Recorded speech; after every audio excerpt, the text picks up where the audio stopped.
bansa.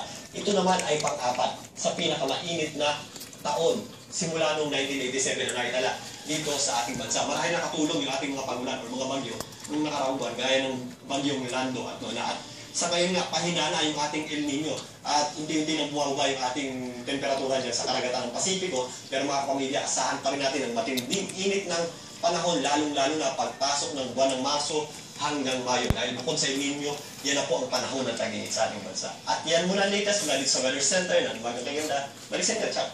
Maraming salamat sa iyo, Alvin Pura. Balita naman po tayo sa labas ng bansa kung nababalot sa snow ang East Coast ng Amerika. Sa Bolivia naman, napakataas po ng temperatura dahil nga sa El Nino. Ayon po sa National Service of Meteorology and Hydrology ng Bolivia, 5 syudad ang nakapag-record po ng pinakamataas na temperatura sa loob ng 50 taon, kahit sa mga lugar na matataas at karaniwan namang malamig gaya ng La Paz at El Alto. Nakakaranas daw ang mga residente ng mas mataas na temperatura.